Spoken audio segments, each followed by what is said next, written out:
Proyecto Fin del Mundo, sin duda, es una de las películas más frescas que tiene este 2026.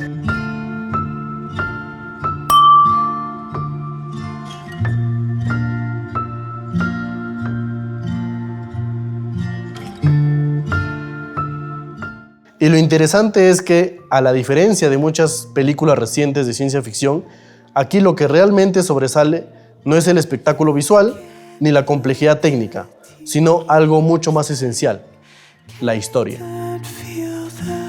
Porque esta película demuestra algo muy importante. Cuando tienes una historia potente, conectada con emociones universales, no necesitas exagerar en artificios para atrapar al espectador. Incluso el propio título original, Hail Mary, en inglés hace referencia a una apuesta, una apuesta extrema. Es como decir Ave María, o como decir apostamos y a lo que pase. Una jugada desesperada que puede salir bien o puede salir mal, o puede fracasar completamente. Esa es la película. La película no arriesga lo visual, sino arriesga la historia totalmente. Y esa idea se resume perfectamente en la película.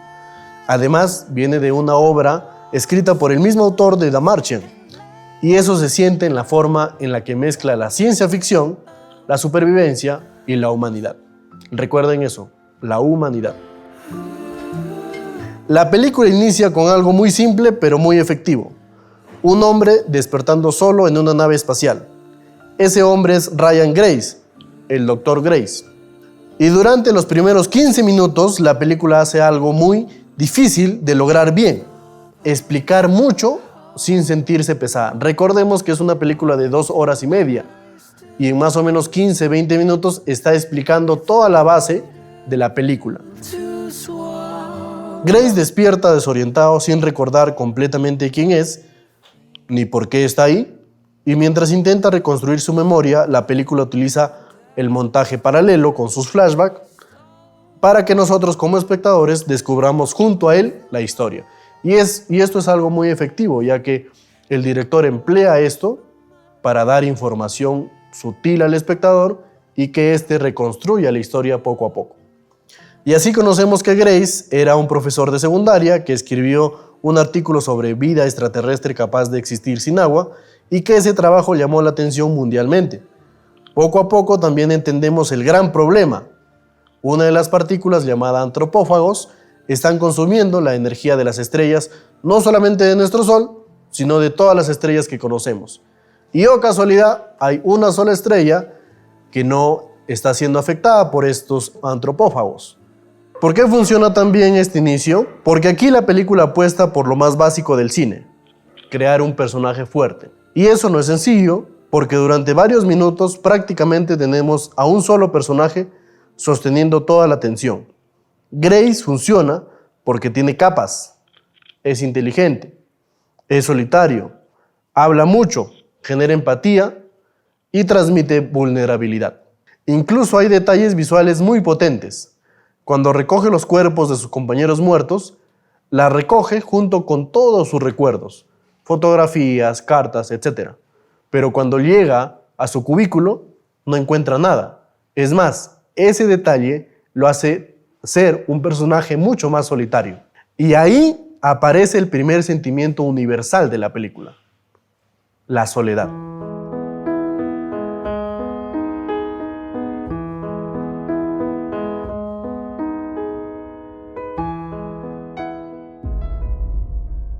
Luego llega uno de los momentos más importantes: el encuentro con otra nave. Aquí la película cambia de nivel, porque deja de ser solo supervivencia espacial y se convierte en una historia sobre comunicación. Grace descubre que no está solo y existe otra especie inteligente. Y ese primer contacto está construido de forma muy simple, pero efectiva. No hay exceso visual, no hay grandilocuencia, hay sonidos, prueba, error. ¿Por qué? Porque el humano necesita comunicarse. Todo este ejercicio de aprender a entender al otro conecta con otro tema universal, que es la necesidad humana de comunicarnos. Porque el ser humano, desde un inicio de su historia, siempre tiene la necesidad de comunidad. siempre tiene la necesidad de comunicarse, de aprender a valorar a la otra persona, de aprender a comunicarnos. Eso es lo que nos hace ser humanos. Por eso toda esta parte de la película funciona tan bien, porque el espectador quiere entender junto al protagonista qué es lo que dice la otra especie. Quiere descifrar ese nuevo lenguaje, quiere ver cómo es esa conexión. Y eso es lo que congrega mucho esta película. Por eso es que es una película fresca en este 2026.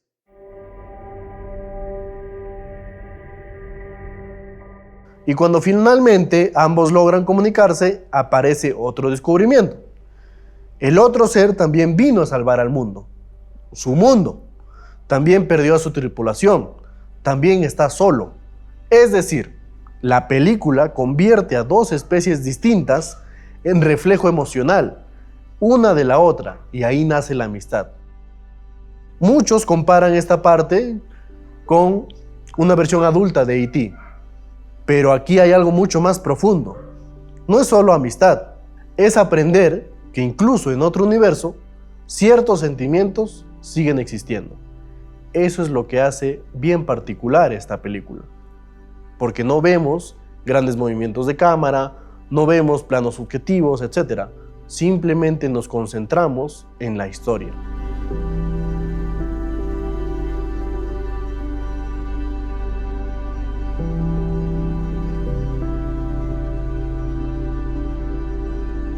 Cuando ambos trabajan juntos, descubren algo fundamental. Existe un organismo capaz de destruir a los antropófagos. Ahí aparece la esperanza.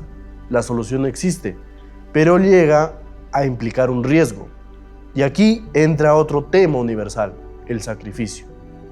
Grace descubre que debe elegir salvar su mundo o salvar a su amigo.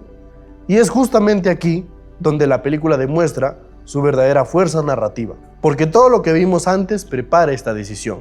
La soledad, la comunicación, la amistad, todo desemboca a este momento. Grace tiene que salvar a su amigo.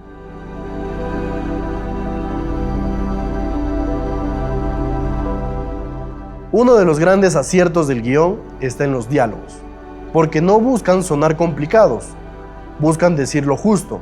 Por ejemplo, cuando el alien pregunta al Dr. Grace, ¿tú tienes a alguien? Y Grace responde, tenía.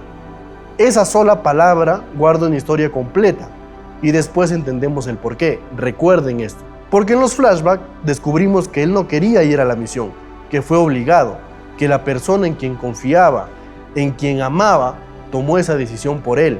Y eso explica su herida emocional. Es por eso que el tenía guarda mucha implicancia emocional.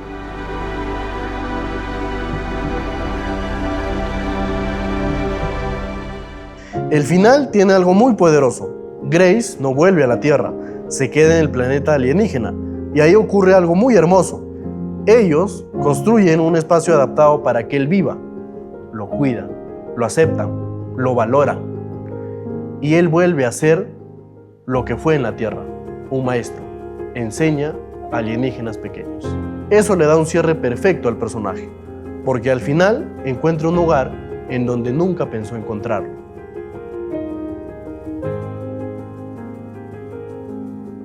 Proyecto Fin del Mundo es una de las películas de ciencia ficción más hermosas de este año, y por qué no decirlo, únicas en su especie. Proyecto Fin del Mundo entiende algo muy básico, que el cine siempre se apoya en temas universales. Siempre el espectador va a conectar con emociones, siempre. Es por eso que los diálogos son muy importantes. Es por esto que esta película siempre, para mí, va a ser recordada por la historia, por el buen guión, por la forma en cómo un director agarra un material escrito ya, empieza para proyectar su visión como director y llega a muchas personas. ¿Por qué? Porque utilizó los dilemas universales, utilizó la soledad, la comunicación, la amistad, el sacrificio. Porque al final, muchachos, el cine es eso, el cine es la historia. Es saber que lo que dure la película, 1 hora, 2 horas, 3 horas, 4 horas, sea significativo para el espectador. El espectador entra al cine y se conecta a tal punto de que lo ve real. Proyecto Fin del Mundo es eso. es una historia de ciencia ficción que es real.